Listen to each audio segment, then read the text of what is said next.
E aí galera, beleza? Vamos lá iniciar a terceira parte do nosso vídeo, tá? Sobre o açúcar, né? Carboidratos, insulina e o câncer, certo? Segunda parte, com certeza, trouxe bastante informação e a partir daqui a informação acaba aumentando, tá? É, Eu espero estar ajudando vocês em informações, né? O máximo de pessoas que eu ajudar com essas informações que mudarem o estilo de vida e melhorar a saúde, para mim vai ser algo maravilhoso, sabe? Ao menos algumas pessoas a gente consegue alcançar, né? Eu tenho recebido feedback muito positivo de vocês, né? Eu quero agradecer ao Serginho Santos, se eu não me engano, ele sempre está comentando aí nos vídeos, principalmente nos vídeos de alimentação, né? Meu muito obrigado, um cara que entende, ele manja também, manja muito, né? Você vê pelos comentários que ele manja bastante sobre alimentação. E eu agradeço aí, cara. Você tá sempre comentando e enriquecendo aí a área dos comentários, né? É bom quando tem pessoas assim interagindo, como os outros estão perguntando, né? Os inscritos aí, algumas informações, dizendo que já começaram a mudar, que melhoraram. Alguns ainda estão, né, na dúvida sobre alguns aspectos, mas eu tô vendo que realmente tá surtindo um efeito. O pessoal que me segue mais antigamente está extremamente feliz por eu estar voltando a falar de alimentação, né? Eu não digo que eu voltei em um bom momento, mas se eu puder ajudar alguém com essas informações, para mim já vai ser, obviamente, muito satisfatório. Tá ok? E vamos continuar a leitura do livro de onde eu parei, tá? E, como vocês sabem, vou fazendo comentários pontuais em cima, tá? Quero agradecer também que, né, tem um pessoal aí da minha cidade também acompanhando bastante o conteúdo e eu agradeço. Agradeço a consideração e o carinho, né? Moro aqui em Canudos, na Bahia. Mas vamos lá, continuar a nossa leitura. Lembrando, Gary Taubes, né? Açúcar, culpado ou inocente, certo? Vamos lá. Página 238. A gota é particularmente interessante porque é claramente uma doença antiga, né? A gota, né? Aqui no Nordeste, gota é praticamente um palavrão, né? A gente vai xingar uma pessoa, filho da gota, né? Filho da gota serena. Mas até o pessoal mais novo você não sabe exatamente, né? O que seria essa suposta gota, né? E a gota é causada por causa da alta quantidade de glicemia no sangue. Basicamente diabetes, tá? É quando o açúcar, sim, literalmente a concentração altíssima de açúcar na corrente sanguínea, e seja uma pessoa com diabetes já extremamente avançado, começa a cristalizar nas juntas, né? Obstruindo, destruindo as cartilagens, tá? E é por isso que algumas pessoas sentem dores. O carboidrato, o açúcar, por ser oxidativo, destrói, certo?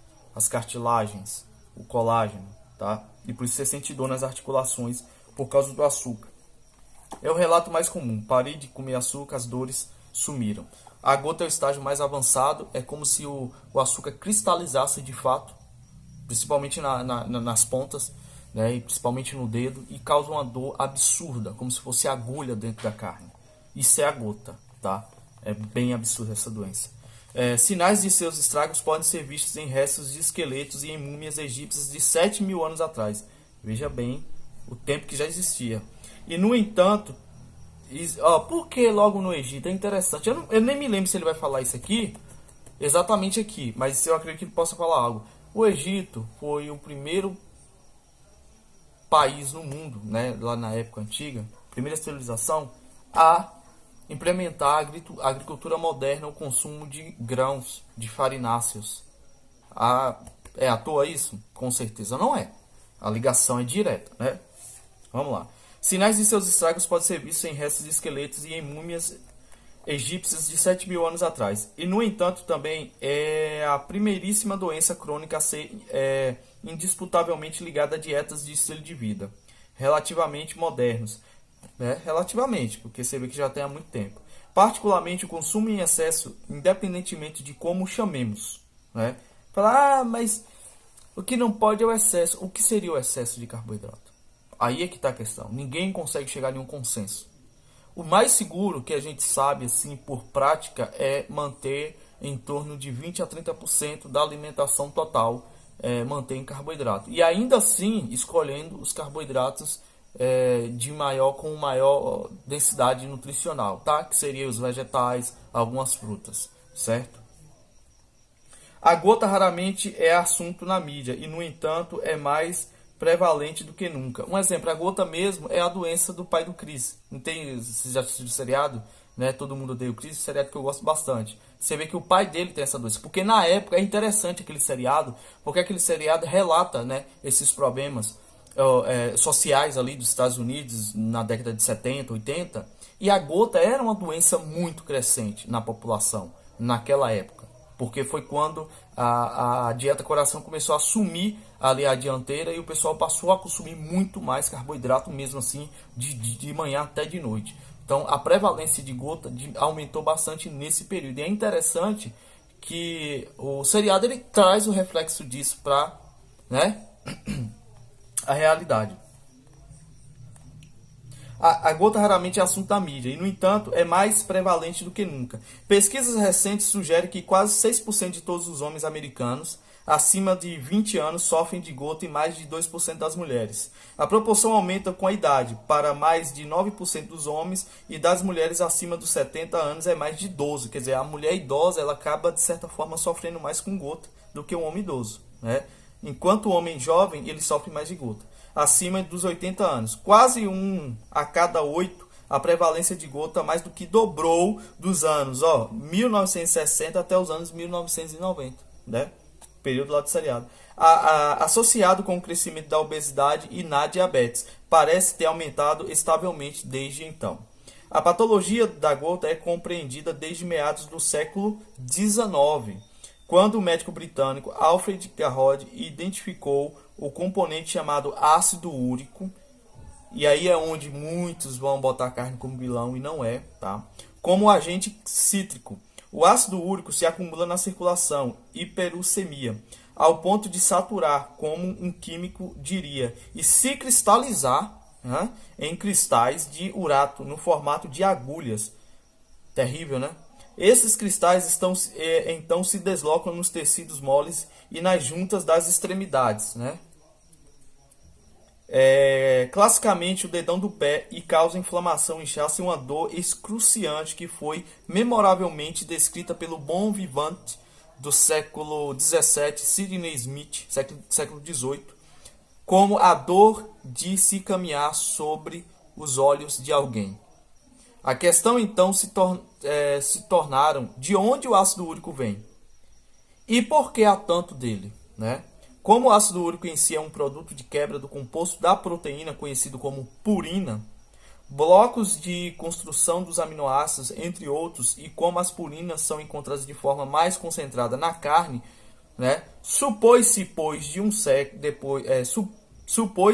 mais de um século que uma das maneiras mais simples de elevar os níveis de ácido úrico no sangue e assim causar primeiro hiperuricemia, né, que é a gota, e então a gota é por meio do consumo excessivo de carne. Acreditou nisso, né, por mais ou menos um século, mas a gente vê que isso foi mudado, né? Mas essa é o tipo de hipótese que tem sido difícil de ser confirmada em estudos experimentais, quer dizer, estudos de alto rigor. Eles estão vendo que o consumo de carne realmente não tem uma ligação direta.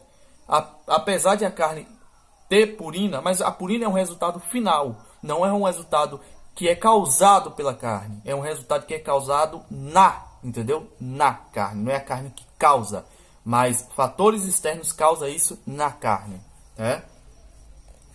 Ou como dois médicos de Harvard, Frederick Kempler e Walter Bauer, colocaram elegantemente em um livro de 1947.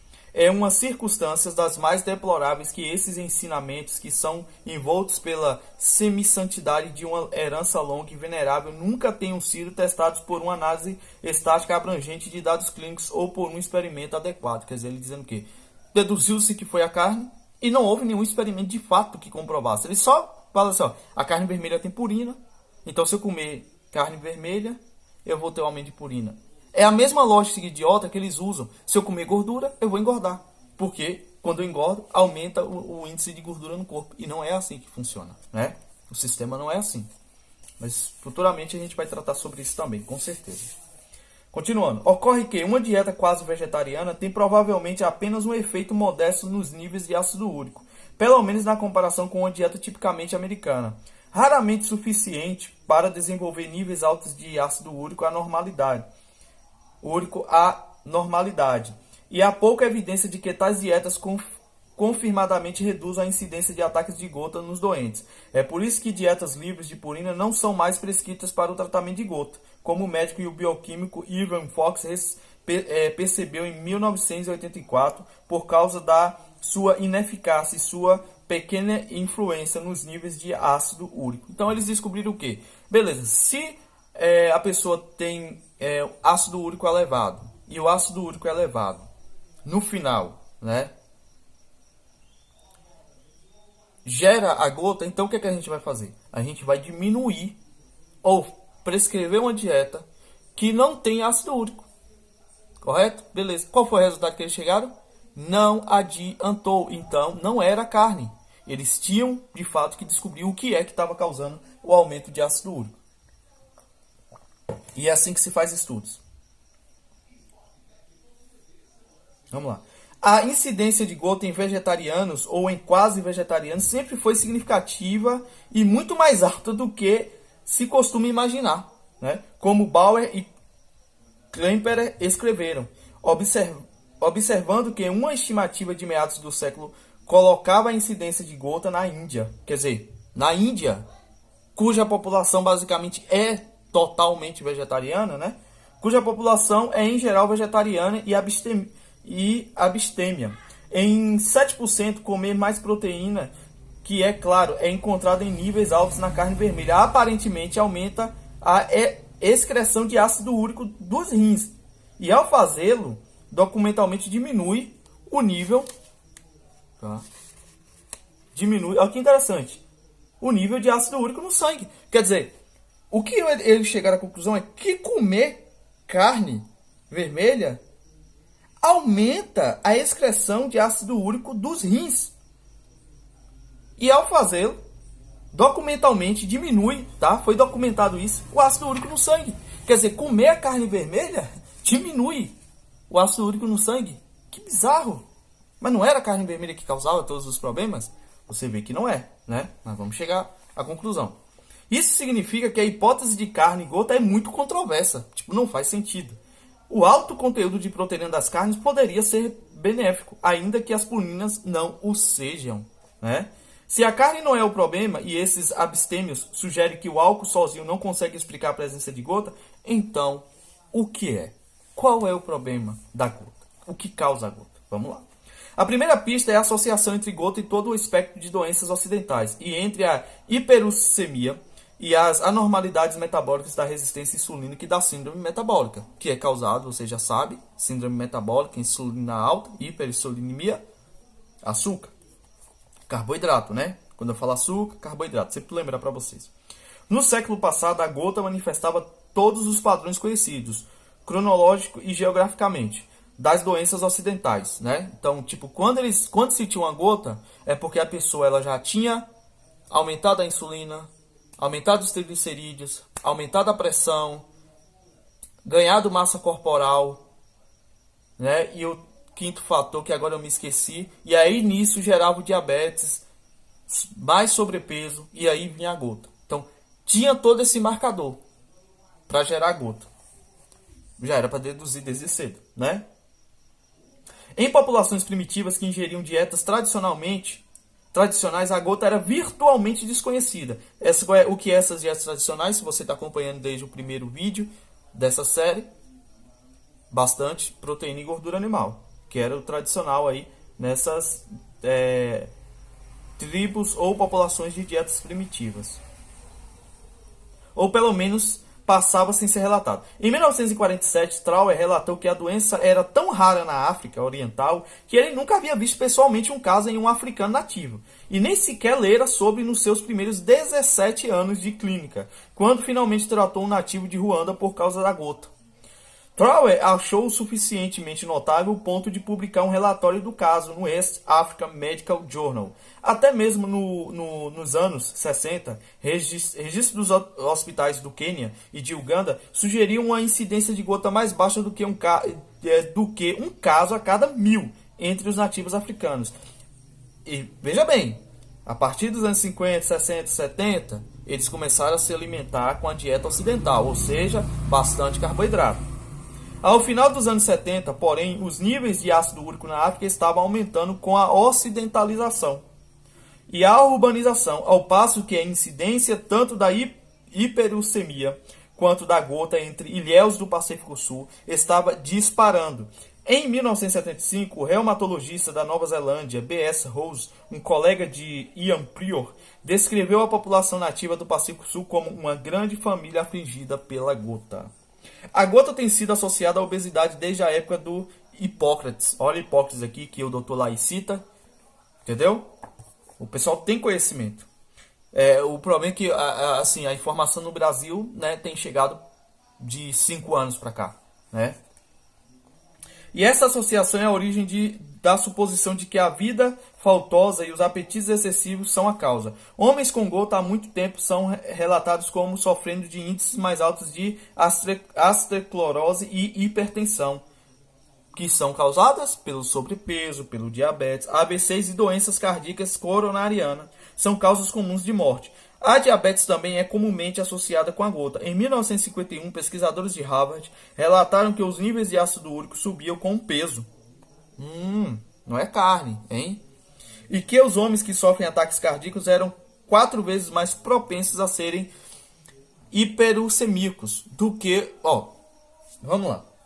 Se os homens que sofrem ataques cardíacos são 4 vezes mais propensos a ter hiperuricemia, ou seja, a gota que é causada pelo excesso de glicose no sangue, então, o que causa os ataques cardíacos? Será que é gordura animal mesmo? Se o que causa a hiperuricemia é o açúcar.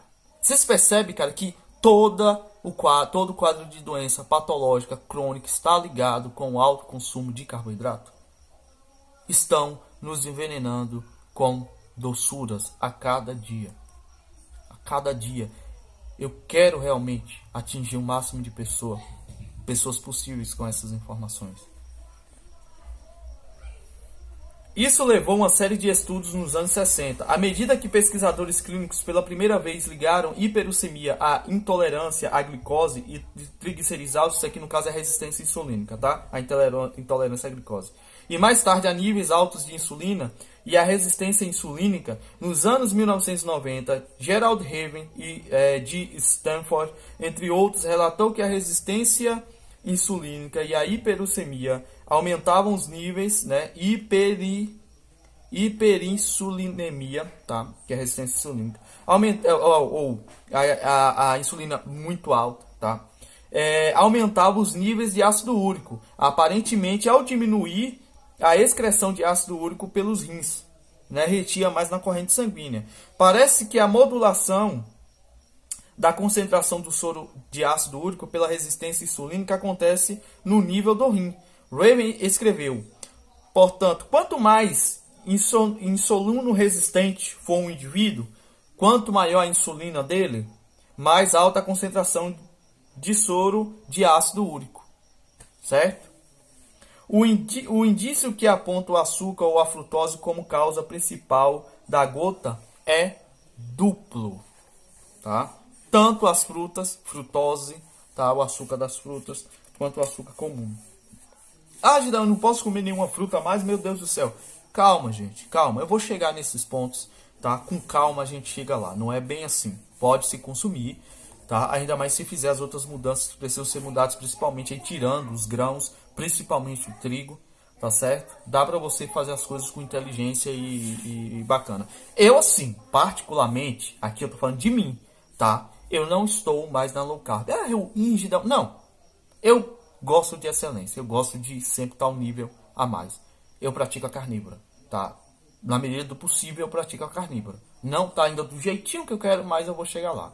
Mas low carb já resolveria todos esses problemas, tá? Tem várias modalidades low carb. A minha é um pouquinho mais, tipo, vamos dizer... Eu tenho uma licença poética na low carb, sabe? Eu tiro coisas, boto coisas, eu altero. Vamos lá. Primeiro, o indício circunstancial, não apenas o surgimento da gota, ocorre isoladamente em populações à medida que elas se ocidentalizam e se urbanizam. Mas na Europa e na América também, né? As populações que têm um estilo de vida ocidentalizado, ou seja, que consomem bastante carboidrato, elas tendem a ter uma população grande com essas doenças. A distribuição da gota nessas populações ocorre em paralelo com a disponibilidade de açúcar ao longo dos séculos, né? Então, é proporcionalmente paralelo à doença. Quanto mais açúcar, mais pessoas com gota. E as outras doenças, né? Até o final do século XVII, a doença afligia quase exclusivamente a nobreza, aqueles de sangue azul, os únicos que tinham acesso a açúcar. Os ricos e os educados, aqueles que podiam pagar por um apetite excessivo e por álcool. E chegou quase à proporção epidêmica entre eles na Grã-Bretanha. A gota então se espalhou pela sociedade britânica no século XVIII. Aí o pessoal diz assim, os caras querem nos envenenar. Cara, eles envenenam, todo mundo se envenena. O que eles querem é dinheiro, o que eles querem é controle, o que eles querem é poder. Entendeu? O que eles querem é você aprisionado. Imagina uma pessoa na roça que começa a comer carboidrato. Essa pessoa vai poder viver na roça a vida toda? Não, chegar na idade ela tem que se mudar para a cidade, porque ela vai ficar tanto tempo indo para o hospital que vai depender de estar próximo de um hospital. E é por isso que o pessoal da roça não deveria mudar a alimentação para não ter esse tipo de doença.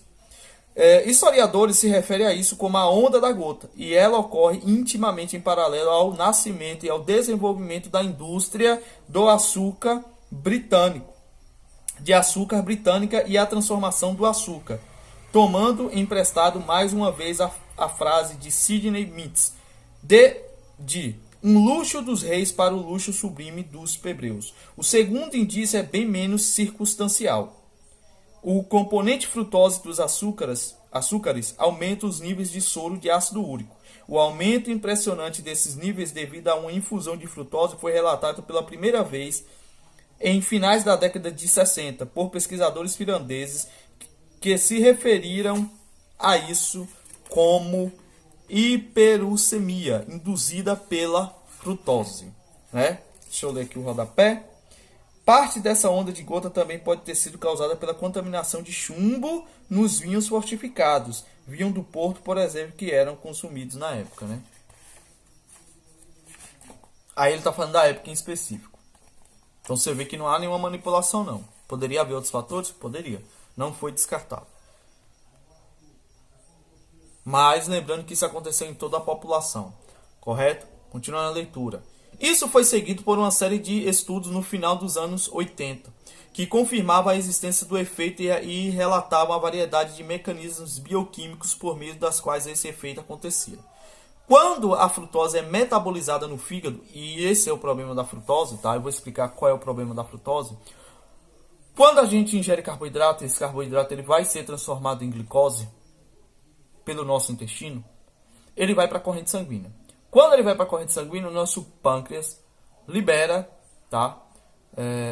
Eu apontei para tireoide, mas é porque eu tenho que explicar, né? Porque os idiotas vão vir falar, tipo, você... Tá ligado? Então, assim, quando o nosso pâncreas, ele secreta insulina, né? Libera insulina para baixar a glicemia, essa glicemia ela vai ser transformada em energia, ela vai mandar para os órgãos, né? A insulina vai mandar para os órgãos, e o que sobejar ela vai transformar em gordura, né? Vai fazer com que os triglicerídeos leve para os órgãos ou para o fígado para ser transformado, metabolizado e transformado em gordura para armazenar.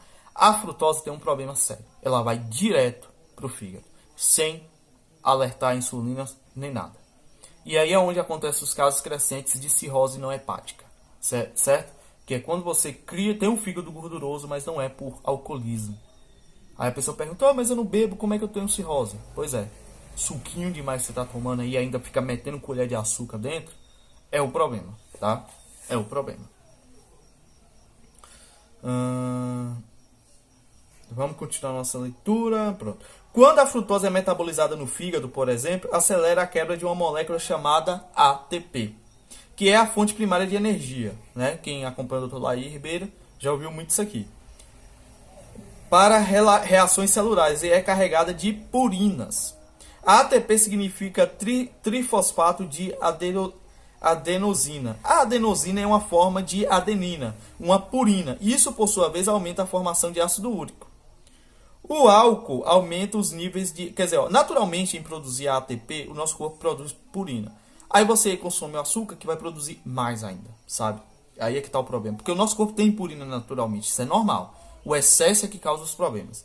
Isso, por sua vez, aumenta a formação de ácido úrico. O álcool aumenta os níveis de ácido úrico através do mesmo mecanismo, embora a cerveja também contenha purinas, né? Porque é um grão. O efeito da frutose na ATP também trabalha para estimular a síntese de purinas. E o metabolismo da frutose leva à produção de ácido lático. Ácido lático a gente produz quando faz exercício. Sabe aquela dor nos músculos, né? Aquilo ali é o ácido lático sendo liberado para gerar energia, certo? Para você não gastar as reservas. Então você gasta energia muscular, tá? É que causa aquelas dores, que é o ácido lático, certo? O ácido lático faz o pH do músculo descer para 2. Que reduz assim, aí entra o problema de exercícios extenuantes, que isso aí eu vou tratar mais lá para frente, se ninguém me bater antes, né? Porque a galera ama, tipo, ficar igual um rato, mas não é muito saudável não, viu? Que reduz a excreção de ácido úrico pelo rim e, portanto, indiretamente aumenta a concentração de ácido úrico. Essas explicações mecanicistas de como a frutose aumenta os níveis de ácido úrico foram então sustentadas por uma conexão genética entre o metabolismo da frutose e a gota. A doença frequentemente ocorre nas mesmas famílias, tanto que os clínicos que estudam a gota sempre entenderam que a doença tem um forte componente hereditário. Em 1990, e essa questão da hereditariedade de doenças, e principalmente essas doenças ligadas à insulina e ao açúcar, vejam um vídeo aí no canal, né? Síndrome metabólica perinatal. Tá? Se eu esquecer de linkar abaixo, eu quero que vocês procurem esse vídeo.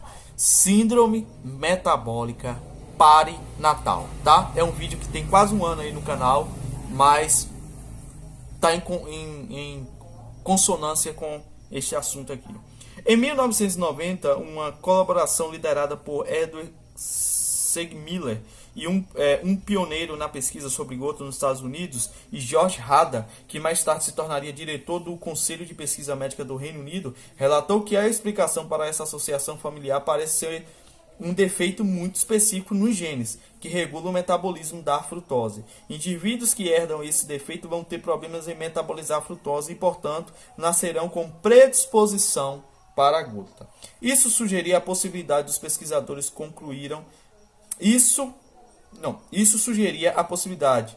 Os pesquisadores concluíram de que a falha no metabolismo da frutose fosse uma causa bastante comum de gota, tá? E é interessante essa questão aí, ó, predisposição genética, porque isso é verdade, porque eu tenho uma predisposição a ter diabetes, tipo, por qualquer descuido que eu tiver na minha alimentação, porque meu pai, ele foi diabético, né?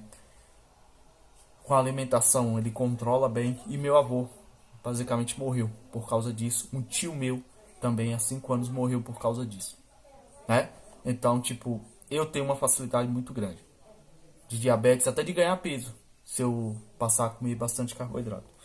À medida que tais observações apareciam na literatura, os pesquisadores que os faziam tinham bastante clareza sobre as implicações. Já que os níveis de soro de ácido úrico são críticos em indivíduos com gota, a frutose pode merecer uma consideração criteriosa em suas dietas. Observaram os pesquisadores finlandeses em 1967. As consequências crônicas de dietas ricas em frutose, no caso, bastante fruta, né, em indivíduos saudáveis exigiam uma avaliação mais criteriosa. Pacientes com gota deveriam evitar dietas ricas em frutose ou em sacarose, né? Que a sacarose é o açúcar branco de mesa.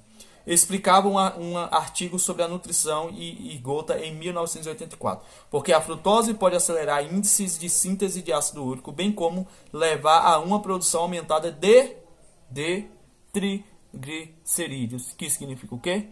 Aumento de peso, fígado gorduroso, tá? Em 1993, o bioquímico britânico Peter Myers publicou no American Journal of Clinical Nutrition um artigo sobre o metabolismo da frutose que analisava a literatura existente e concluía que dietas ricas em frutose em indivíduos saudáveis, em outras palavras, dietas ricas em açúcar, tinham grandes chances de causar hiperuricemia. E eu tô lendo isso, eu tô lendo hiperuricemia, mas não é hiperuricemia, tá? Tem um RI aí no meio. E por tabela também gota, mas os estudos para tratar dessa possibilidade nunca foram realizados. Por quê? Você não vai zicar uma indústria gigantesca. Certo? Você não vai zicar uma indústria gigantesca que gera lucro. Isso além da pesquisa. Nesse livro trata muito disso, tá? Senador, empresas sendo compradas para fazer vista grossa, estudos comprados. Deu um resultado, eles iam lá e pagavam para gerar outro. Isso além da pesquisa de Raven, relatando que níveis altos de insulina e resistência insulínica aumentam os níveis de ácido úrico, sugere que a sacarose e o xarope de milho, rico em frutose, certo, constituíam os piores de todos os carboidratos, no que se diz respeito ao ácido úrico e gota. A frutose aumentaria a produção de ácido úrico e diminuiria sua excreção, ao passo que a glicose, por causa de seu efeito na insulina, também diminuiria a excreção de ácido úrico. Enquanto vocês viram lá atrás que a carne aumenta a excreção, que no caso era o quê? Jogar para fora.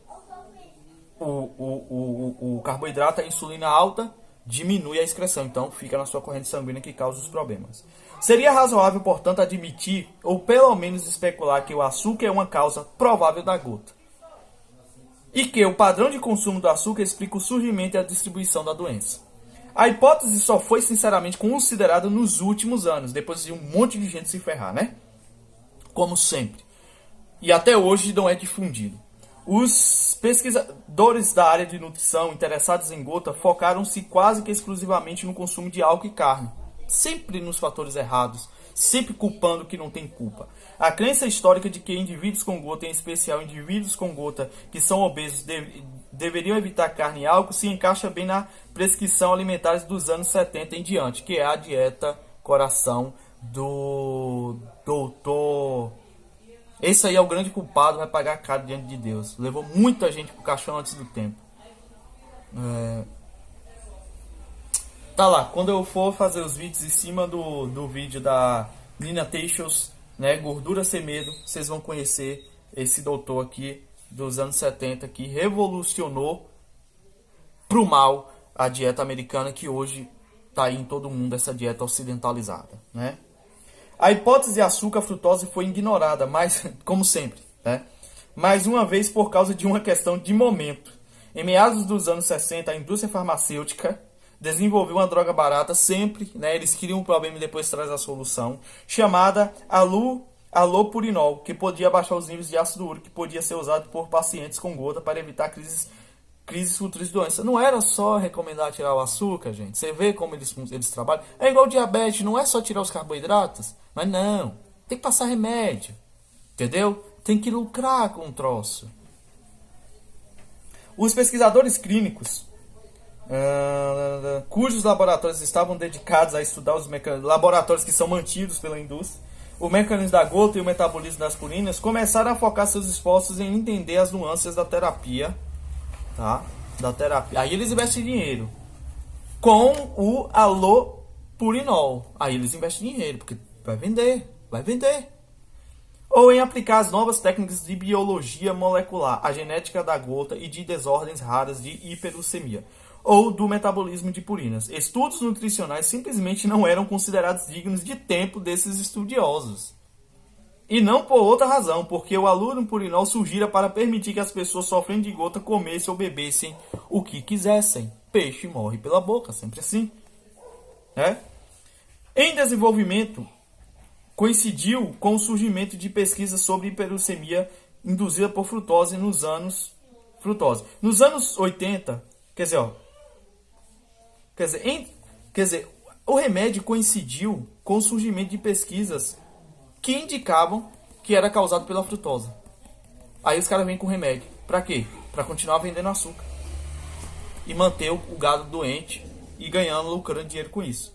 Nos anos 1980, quando a habilidade do consumo de frutose e de sacarose de aumentar os níveis de ácido úrico em indivíduos humanos foi repetidamente demonstrado, a era da pesquisa básica sobre gota chegará ao fim. Os principais envolvidos haviam desertado o campo e o financiamento do NIH, poxa, qual é esse National Institute, o National Instituto do Coração, né? National Institute of Health, para o estudo da gota havia se reduzido a um mínimo. Os caras cortam verba quando eles estão descobrindo um problema, velho. Acaba com a pesquisa. Quando os principais periódicos médicos publicavam ocasionais artigos sobre o tratamento clínico de gota, esses se concentravam quase que exclusivamente nas terapias com drogas. Discussões sobre a dieta não passavam de algumas frases e tipicamente a ciência expressa nos era confusa. Artigos sobre o tratamento alimentar da gota, até mesmo aqueles ao par da relação entre a resistência insulínica e o ácido úrico, podiam incluir açúcares e doces, e entre os alimentos recomendados com baixo conteúdo de purinas. Quer dizer, os caras recomendavam ao contrário para depois o que, gente? Dar remédio. É igual, você vai num médico tratar o seu diabetes, um nutricionista, aí ele vai dizer o que para você? Olha, cara, é o seguinte, você vai cortar o pão francês. Aí você olha, nossa, esse nutricionista é fera, ele tá sabendo. Mas assim, você bota o pão. Esqueci o nome agora. Eu ia fazer a piada, ia ficar engraçado, mas eu perdi. No caso, o pão integral, né? Você tira o pão francês e põe o pão integral. Cara, que palhaçada, 6 por meia dúzia. Aí a pessoa vai lá e depois, rapaz, não tá resolvendo. Vai ter que tomar remédio. Eu esqueci até o nome, é famoso o nome do remédio de diabetes. Vai ter que tomar remédio. E aí vai insulina, vai indo, até você definhar e morrer. Mas até você morrer, você deu muito dinheiro para a indústria, muito dinheiro. Em alguns casos, artigos que faziam isso também notavam que o consumo de frutose aumentava os níveis de ácido úrico, sugerindo apenas que os autores não estavam cientes do papel da frutose em açúcares e doces. Né? Pesquisas recentes sobre hiperuricemia induzida pela frutose indicam que as aplicações para a fisiologia humana, e neste caso para a patologia, podem ir além da gota em si. Óbvio. Aí vai em diabetes, vai em todo o resto, né? Doenças do coração, do cérebro, tudo. Desde o final dos anos 90, Richard Johnson, um especialista em rins, agora na Universidade do Colorado, tem estudado os efeitos do ácido úrico nos vasos sanguíneos que levam até os rins. Se os níveis de ácido úrico na circulação são suficientemente altos, isso pode danificar esses vasos sanguíneos e, ao fazê-lo, elevar a pressão sanguínea. E se o consumo de açúcar está aumentando os níveis de ácido úrico, é uma suposição razoável que o consumo de açúcar aumente a pressão sanguínea, como eu já tinha falado antes. No primeiro vídeo dessa nova série, eu falei sobre isso. Este é o outro efeito potencialmente danoso, da frutose e do açúcar, que só foi descoberto depois de a FDA inocentar oficialmente o açúcar na dieta. Cara, isso aqui tá aqui nesse livro. Eu só tenho que achar o capítulo depois. Sim, eles inocentaram o açúcar. Sim, eles receberam dinheiro e a FDA, que é o órgão responsável por cuidar da alimentação dos americanos, fez isso. Os caras... Cara... Eu tô gravando. Casa com criança é assim, gente. Mas... vamos lá. Este é outro efeito potencialmente danoso da frutose e do açúcar, que só foi descoberto depois de a FDA inocentar oficialmente o açúcar na dieta em 1886. Quer dizer, veja bem, os caras estão descobrindo essas coisas, desde os anos 50, tá? Oficialmente, em 90, Richard Johnson fez a ligação direta. Só que em 86, a FDA já tinha inocentado o açúcar, com evidências de DNA implicando um suspeito de assassinato que apareceram muito depois de o suspeito ter sido julgado inocente por falta de... Oficialmente, em 1986, como evidências de DNA, né? Implicando o suspeito de assassinato que apareceram muito depois depois de o suspeito ter sido julgado e inocentado por falta de provas, né? Tipo, inocentaram ele, depois descobriram que ele é o culpado, mas já tinha sido inocentado, né? Vai fazer mais o quê? Vai mudar agora? Não vai. É mais outro mecanismo pelo qual a sacarose e o xarope de milho rico em frutose poderiam ser uma combinação especialmente pouco salutar e que poderia potencialmente explicar a associação comum de gota e hipertensão e até mesmo de diabetes e hipertensão, embora se trate apenas de um de vários desses mecanismos. Deixa eu dar uma olhada aqui.